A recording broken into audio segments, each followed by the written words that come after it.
Hola everybody and welcome to Viva Spanish, the podcast.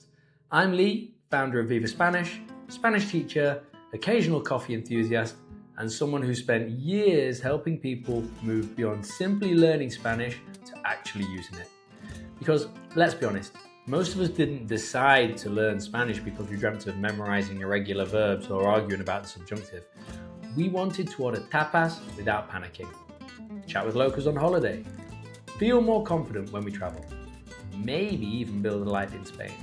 And that's exactly what this podcast is all about. Each week we'll explore practical Spanish, useful phrases that people really use, insights into Spanish culture and life in Spain, and the lessons I've learned from years of teaching, living in Madrid and helping thousands of students gain confidence speaking the language. Whether you're just starting out with your first hola or you're already comfortably chatting over a café con leche, you're in the right place.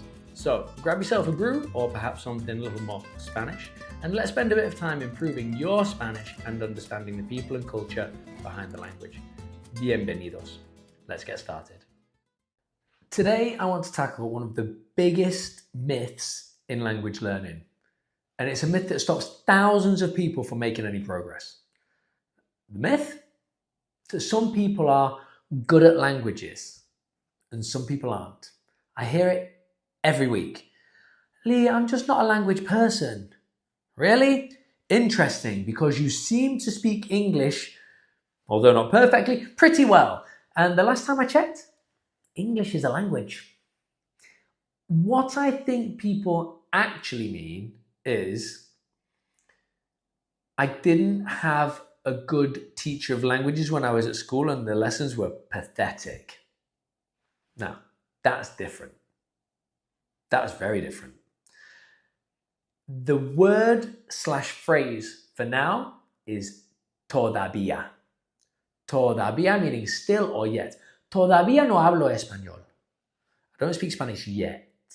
What a powerful little word. Yet. Because it changes everything. It implies progress, possibility, future success, but it does not regard failure. I remember my students telling me, I can't roll my R's, as though it's some sort of lifelong sentence. Meanwhile, there are Spaniards who can't roll their R's either. There are people who were born in Spain that struggle with certain sounds. And yet there they are, surviving and getting exactly what they want in Spain. The horror! Now, one thing I love about teaching is watching confidence grow.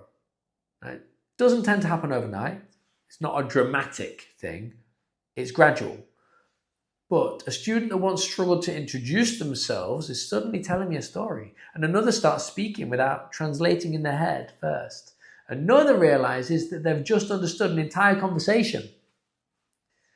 And often they don't even notice how much progress they've made, which is frustrating for a teacher because you recognize it, or maybe they don't. So they need to darse cuenta. Darse cuenta. They need to realize one of the most useful expressions in Spanish. Me di cuenta, past tense, I realized. And language is full of those moments.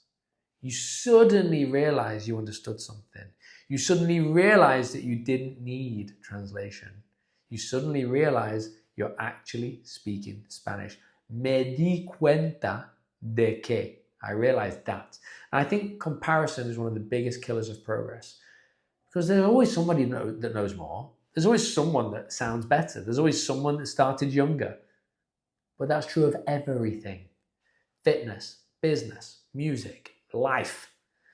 The only useful comparison, and this is cliche, is the one with your current you and the view of you 6 months ago, perhaps. So you need to ir sobre ruedas, to go like it's on wheels, meaning to go smoothly. Everything's going brilliantly. Vas sobre ruedas, it's going smoothly. And that's what it looks like from the outside. People look at others and think, oh my gosh, they're so naturally talented. No. Most of the time, they've simply spent years making mistakes that nobody ever saw. So if you're learning Spanish right now, stop asking yourself if you're good at languages. Start asking yourself, Am I practicing consistently? Because that's usually where the answer lives. Talent's great. Consistency matters more. And the beautiful thing about consistency, that is available to everyone. Just remember, nobody speaks Spanish fluently by waiting until they're ready. So order the coffee, start the conversation, make the mistakes, and enjoy the process. Thank you for spending this time with me. Como siempre, la próxima vez, más y mejor. Hasta luego.